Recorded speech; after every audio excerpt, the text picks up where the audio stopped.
Good morning po mga bayan. Welcome po muli sa ating panibagong update ngayong araw Friday, December 19, 2025 dito po sa Tiaong Interchange mga bayan. So nakaka-excite po ito dahil may balita po tayong nasagap na sa fourth quarter nitong darating na 2026 ay mabubuksan na po ito mula rito Tiaong Interchange, San Pablo Interchange, Macban Interchange at Santo Tomas mga kabayan. So abang-abangan natin kung kaya, no? Sana walang mga dilubyo na darating sa ating bansa, bagyo at panay ulan nang sa ganoon mapabilis ang biyahe. So ayan po, masisilayan natin sa aerial view natin itong Tiaong Interchange na talaga namang makapigil ang hiningang view rito mga bayan. At hindi pa natin masisilayan yung Mount Dolores dahil po sa makapal yung fog. So ayan po yung circle. So pupuntahan natin ngayon yung mismong pinaka-interchange mga bayan. Pakiusap po, pamasko na kay Purka Studio, wag po tayo mag-skip sa ads, no?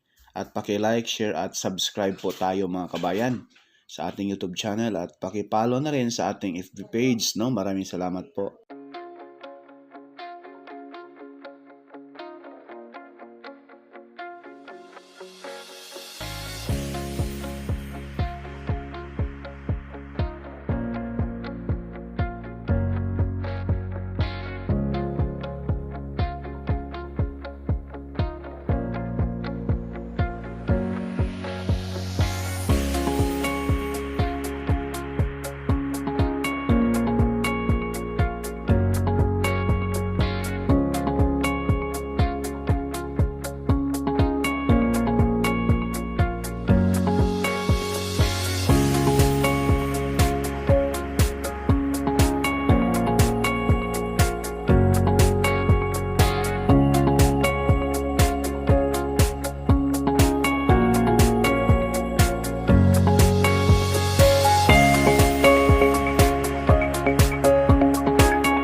dyan mga bayan, sa baba, ayan na po yung Arco, boundary ng dalawang probinsya ng Quezon at Laguna mga kabayan. So pagkalampas ng Arco na yan, Laguna province na po, at itong dito sa atin banda, ito po ay sakop na po ito ng Quezon province. So talagang masisilayan natin nito mga bayan yung view rito sa probinsya ng Laguna sa may San Pablo. Ayan po, talagang foggy talaga siya mga bayan dahil punong-puno pa po ng mga punong kahoy, no? Ito ay mabuksan na po itong SLEX TR4 baka last quarter ng 2026. Ayan po yung baba natin, yung Arco, kitang-kita mga kabayan. Ay alam natin na talagang potential po itong probinsya ng Laguna at Quezon sa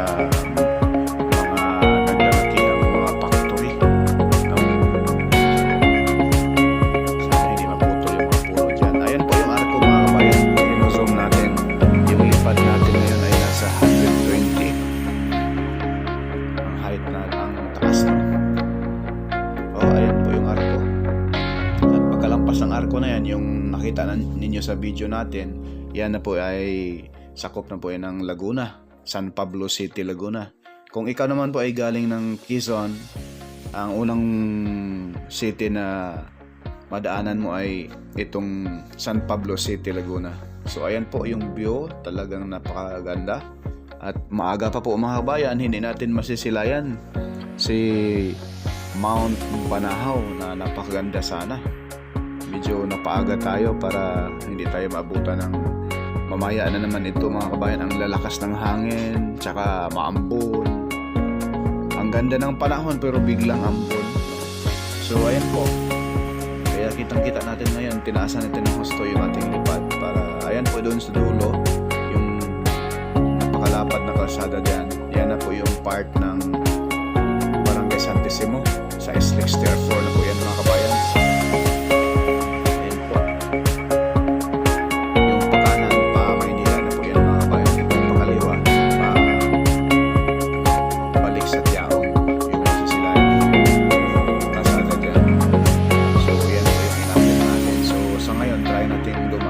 Kung pahintulutan tayo, no? Ayan po mga kabayan, sa area na yan ay matagal na pong tapos. So ito na po yung syudad ng bayan ng Tiaong, Quezon. Ayan po yung sa lampas niyang circle dyan mga kabayan, yung trumpet design ng Tiaong Interchange.